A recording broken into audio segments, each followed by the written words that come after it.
Okay, so on page 19, we're going to look at a couple scenarios. Number one, first thing we're looking at here, Mr. Wilcox is trying out a new beard oil to make his beard grow faster for No Shave November. At the end of November, his beard is 3 inches longer. He concludes that since his beard grew 3 inches, the beard oil must work. What's wrong with this experiment? There's nothing to compare it to. What would he need to do if he wanted some comparison here? Grow it for a different month. Grow it out for a different month Without the oil. without the oil. So he needs at least 1 month without the oil, at least 1 month with the oil, right? Do you guys see any other problems with this?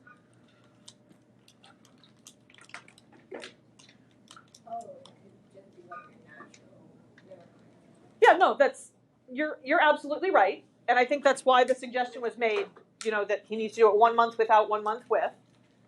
Totally agree with you guys. I see one other thing. Yes. That he concludes that it causes his beard to grow. He did conclude that there was a cause. Is that fair to do with an experiment? Yeah. If you have what?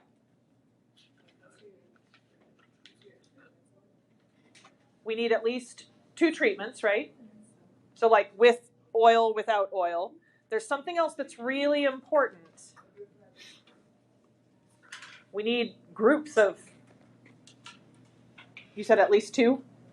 Like 2 individuals, or we could do that with 2 individuals. What if Mr. Wilcox couldn't talk anybody into doing this with him? Could he still do an experiment on just himself? Yeah. So he would need groups of at least 2, what? If he's the only person, I agree that he would need some groups here. What'd you say? He could absolutely do that. We're going to dig into that idea a little bit more tomorrow. He could divide his beard in half and use the beard oil on half of it and not use it on the other half. That would absolutely work. He might feel a little silly. Do you think most people would notice if he did something like that?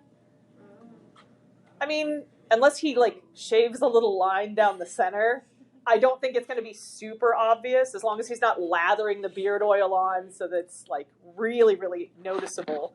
He could probably get away with doing this for a little while. If the beard oil really is causing his beard to grow faster, though, that one side is going to look lopsided compared to the other one. Is it a problem that he's only doing this for 1 month?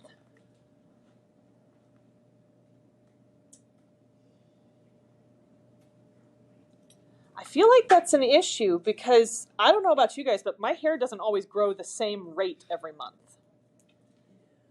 My hair tends to grow faster in the summer for whatever reason. Maybe it's the humidity, maybe my diet's better, maybe I don't know. But my hair doesn't grow at the exact same rate every single month. We don't know what his growth rate is because he just did it using the oil. So we don't know what the baseline growth rate is. We have no comparison. He only did this for 1 month, and I feel like we need more than that. I want to know what's his average beard growth rate, right? So we don't know how much his beard would have grown with no oil, and he only tested 1 month. Those are the 2 things that I kind of identified as being issues. And you guys have already talked through this just a little bit, but what could we do to improve this then?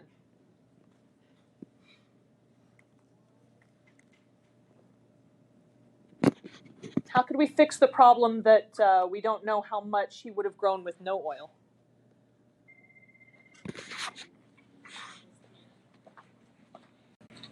What'd you say? We could divide his beard in half, or we could do what? 6 months, 6 months. We need to know at least for 1 month what his baseline is, right? So bare minimum, we need at least 1 month without oil. We need a control. You guys had mentioned that already. Measure his beard growth for several months. We need some replication. And I'm going to add that other one that you guys mentioned. We could divide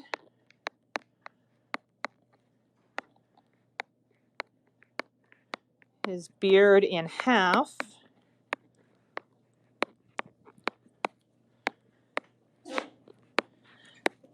Use oil on one half.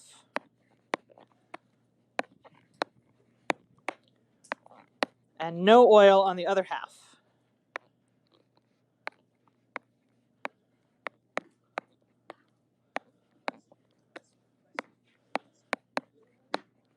Bless you. We will talk about this more tomorrow, but this one that you guys mentioned about dividing the beard in half, we would call this a matched pairs design.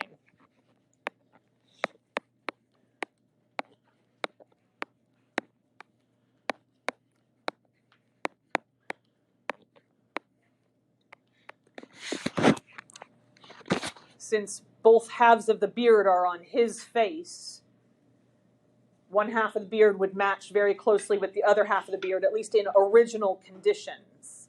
And then if he does this to just one half of the beard, we've got the control on one side and we've got the beard oil on the other side. Yeah, I've got like this thing going on. I don't even know. So we need control. We need a baseline.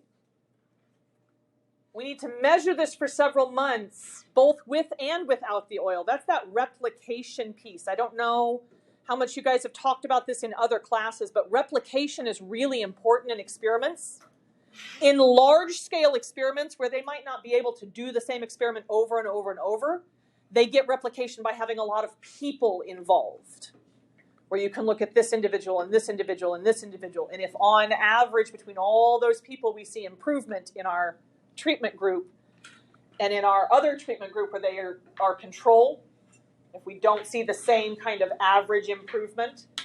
The issue with replication is with him only doing this for 1 month, even if we had 1 month with no growth or no beard oil and 1 month with beard oil, we could observe something like this out here. Maybe this is one of those months that he used the beard oil that like his hair just naturally would have grown faster anyway. By doing this for several months, we're getting several other pieces and we can see what it starts to center around or what it starts to average around. All right. Nice job on fixing that one. Let's look at number 2. Track coach decided to offer track athletes 2 options for daily workouts: a rigorous strength building workout or a relaxed workout of mostly stretching. After 2 months, the athletes that chose the strength building workout were 11% faster, while the relaxed workout group was only 3% faster. What's wrong with this? They chose their groups.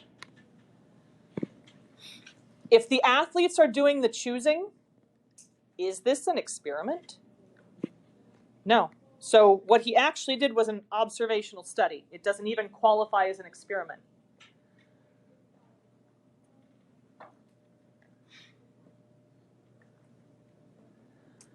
Part B here. Describe an appropriate method the coach could use to randomly assign the 2 workouts to the 120 athletes. And before we get into doing this, we want to be really, really deliberate and clear about every single thing that needs to be done. This needs to be written out recipe style.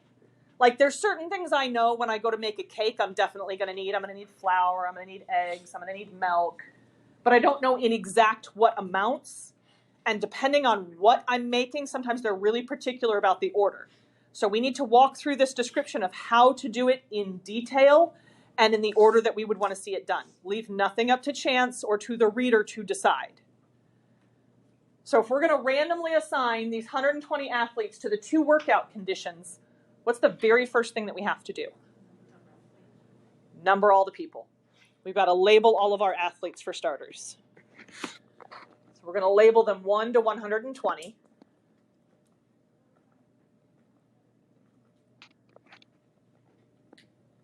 All right, so we have all of our athletes labeled. What do we do now?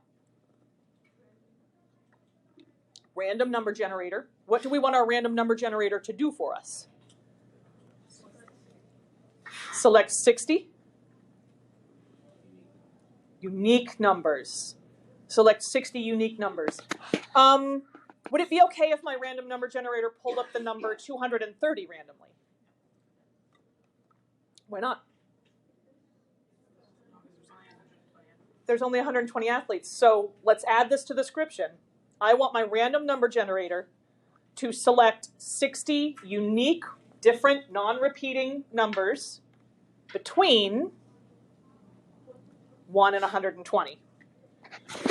We're not going to leave anything up to the imagination of the reader here.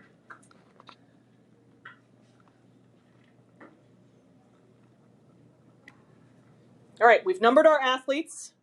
I have 60 random numbers. Now what?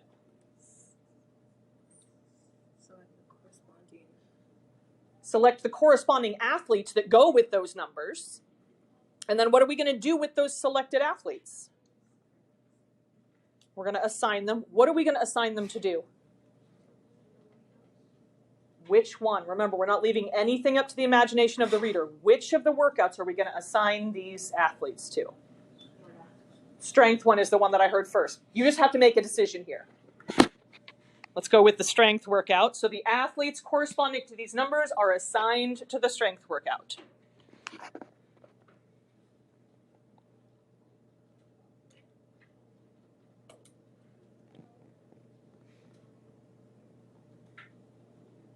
And then we've got one last piece that is super important. I've got 60 athletes doing the strength workout. The other 60 get assigned to the relaxed workout. We have to talk about what happens to everybody that's involved in this experiment. Leave nothing up to the reader's imagination. They are not going to know what to do with these people unless you tell them.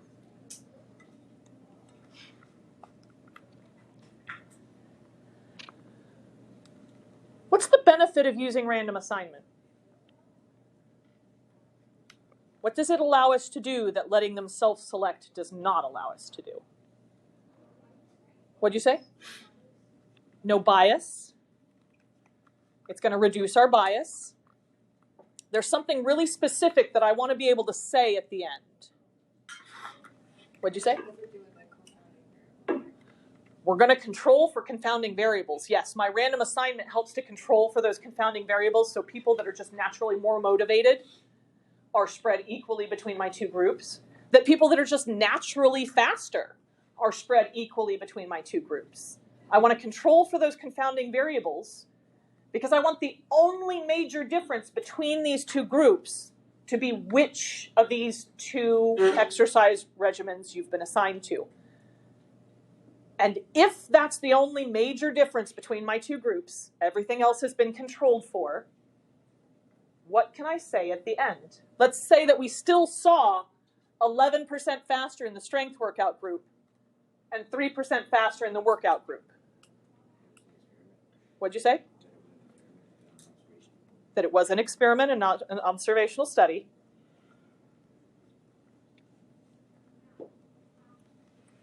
I'm bragging to the coach at the other school. I had 60 of my kids do this workout, and they got 11% faster. What's the assumption going to be there? Or what am I implying? The cause. I'm implying the cause of this. We want to be able to state cause and effect. That this strength workout was the cause of the faster times. The reason that I can say it was the cause, this random assignment controlled for all of those other confounding variables, and we spread them equally between the two groups. But we want to be able to narrow it down and say this thing was the cause of the result that we saw.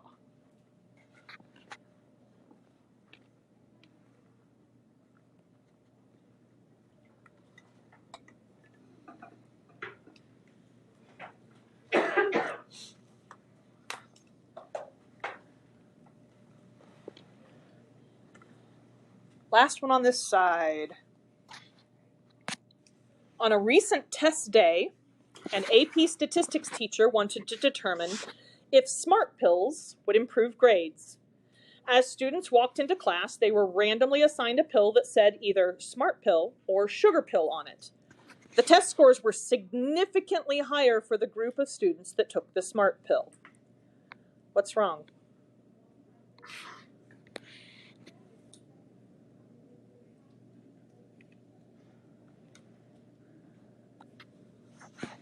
What's the problem here?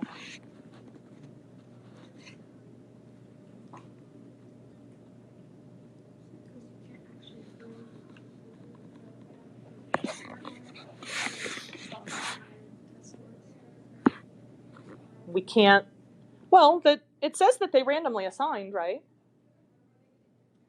My random assignment should allow me to make a statement about cause, but I like what you're thinking.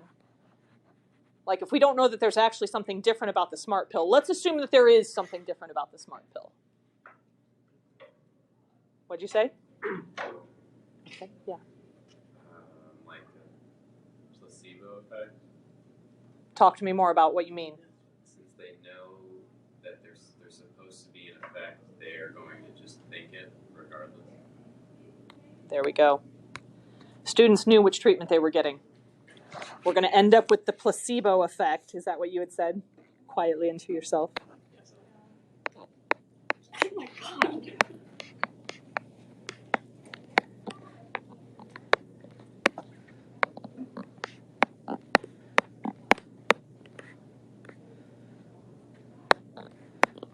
We would have the placebo effect. Which one of these pills would technically be the placebo? Sugar pill would be our placebo.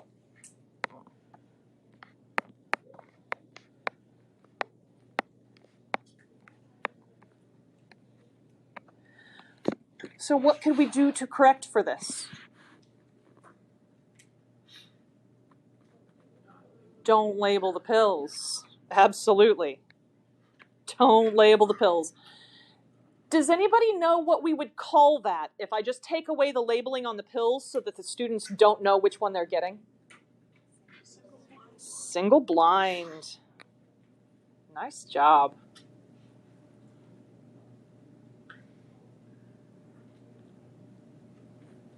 What about if this AP Stats teacher had had their TA, handed the roster of AP Stats students to their TA, and said, I want you to randomly assign these students to either get the sugar pill or the smart pill. We've taken the labels off of them. So they're given like two big buckets of pills that look identical, but the TA knows which is which. And the TA writes everybody's name on a little cup and puts one of the two pills in the little cup. They know who gets what. And then they hand these little cups back to the teacher. So teacher doesn't know what's in which cup. And then they give these to the students. What would that be called? Double blind. Double blind if the teacher doesn't know, although somebody would have to know, but not the person that would be interacting with the students.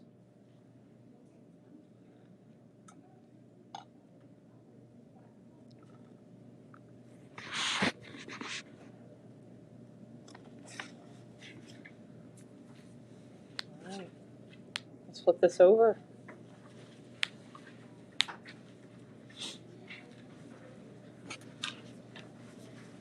I had a really good question in 5th period today about what would happen if you had done this. You know, you gave the little cup with the pill to the student, and the student kind of smiled and nodded, and then when the teacher wasn't looking, they just kind of threw it in the trash. They're like, I don't trust what you're giving me. What do you think you would see happen if that was the case? We would probably end up with an outlier, right? Because we wouldn't be getting that placebo effect from either of the pills, so we're going to probably see an outlier, and we would probably need to correct for that data. So I could go back later like, yours looked really different than everybody else's results. Did you actually take this? And if they fess up, no, I threw it in the trash, I didn't trust it, whatever reason they give, then I would just remove their data from the data set. Or if I didn't have access to the student, I could run an analysis with their data and without their data and kind of see if that outlier makes a difference. But that's what they have to do in some of these larger scale studies. They will get outliers, but we want to look at general trends. So a lot of times they'll exclude those outliers.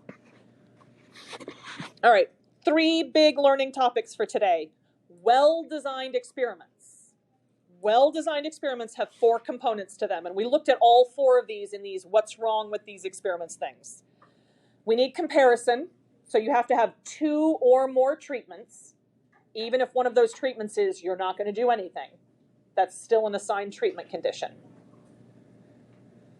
We need random assignment. We need replication, more than one in each treatment group. When we were looking at Mr. Wilcox and the beard oil, our replication came from multiple months. Or we can have replication from multiple people in each of these groups.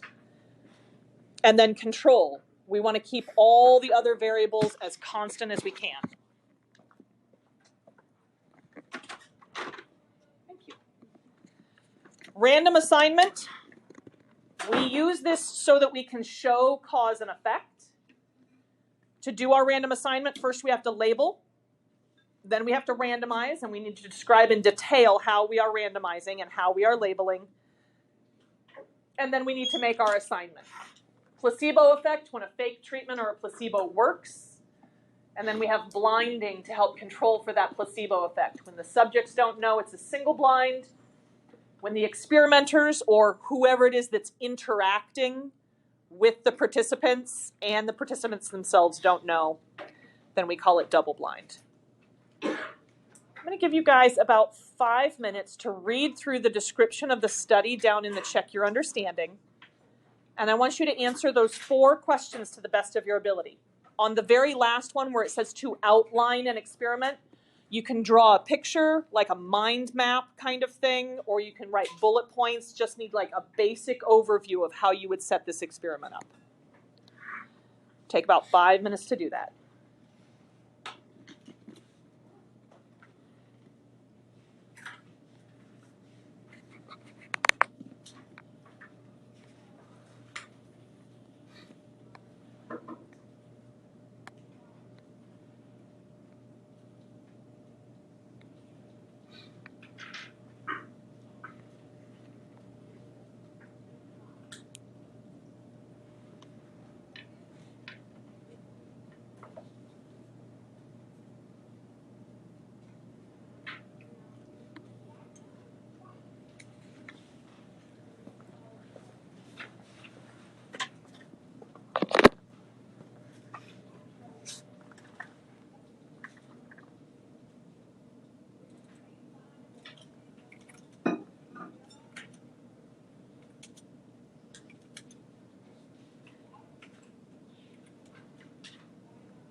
What's the importance here of having a control group that doesn't get a mark on their rear?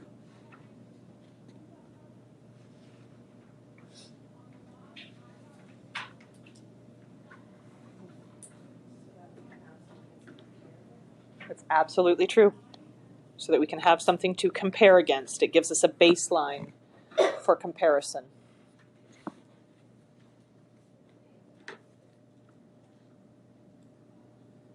Baseline for comparison. Without this group, I won't know if it's just the fact that there was a mark or wasn't a mark, or if it's the type of mark that's making a difference. So I need this one group that has no marks. Suppose that the researchers had 1,200 cows. How can we randomly assign these cows to the treatments? Again, we need to be really detailed and give a recipe here. First thing, number the cows 1 to 1,200. Then what? I couldn't hear who was speaking. You were speaking. What did you say? Yep. A random number generator to generate a unique number between 1 and 1,200. Yes, we want a random number generator to generate numbers between 1 and 1,200. How many numbers do we want it to generate? 400. Why 400? We want our groups to be roughly the same size. Right now, we're going to be able to guarantee that they're all exactly the same size. So use a random number generator to generate 400 unique numbers. Don't forget to mention either unique or non-repeating or different. I should have between 1 and 1,200 on here, but I ran out of room at the end, and I didn't have a whole lot of room to write. But it absolutely should say between 1 and 1,200. I'm going to add that at the end, actually.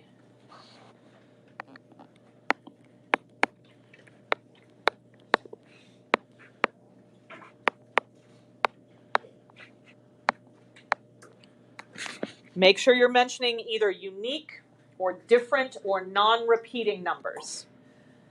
All right, so now I have 400 numbers. What now?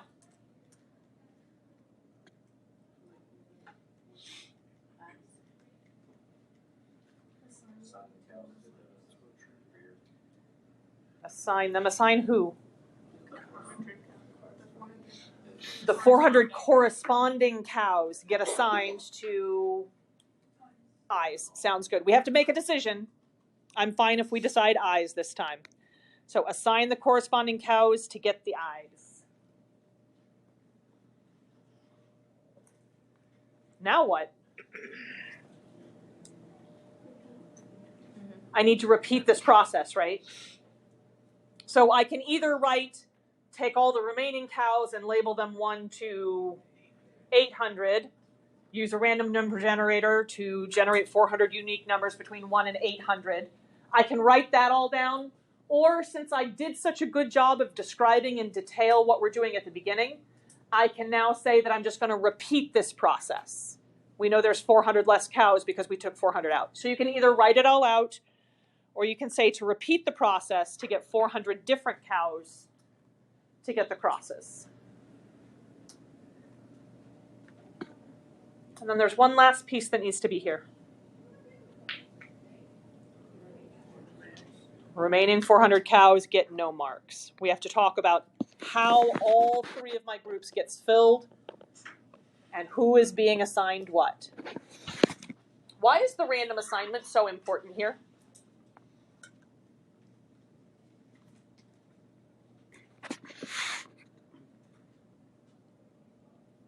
Why is the random assignment so important here? Yes. We're going to remove bias. There's one specific word I'm looking for here. Causation. It's going to remove bias. It's going to control for all those other confounding variables so that we're narrowing it down to we're just looking at this one cause and whatever effect it may have. In this case, we want to know whether or not the treatments are causing the deaths to decrease.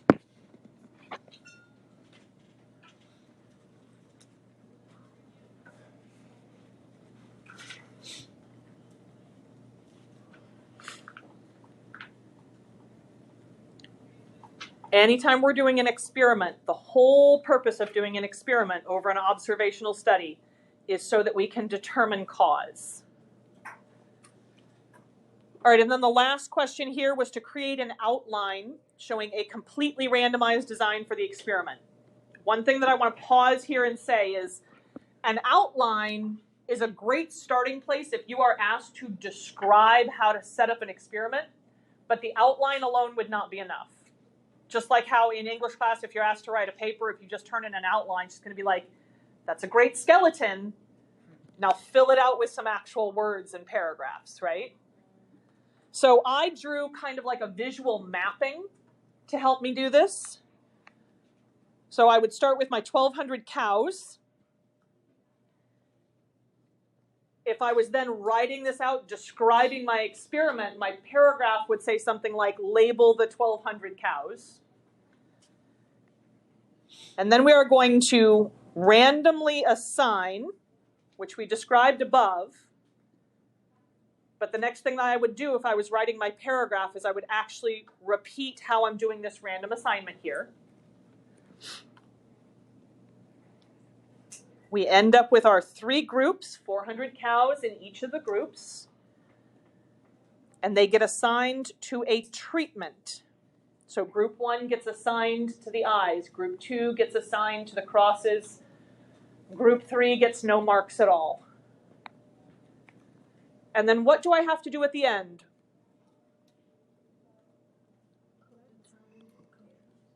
Yep. We're going to compare so that we can determine whether or not there's a difference between these 2 groups and whether we have, in fact, caused the number of deaths to decrease with these different markings. So you could easily do this as bullet points, but again, an outline for this is not going to be the same thing as if I ask you to describe how you would set up an experiment. If it's describe how you would set up an experiment, you got to flesh all of these pieces out and go into detail.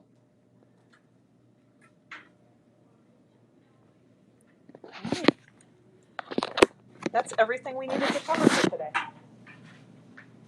We've got one more thing that we're going to talk about before your homework is due in class tomorrow. We're going to talk about some different structures or designs for experiments. We mentioned one of them today. It's called a matched pairs design.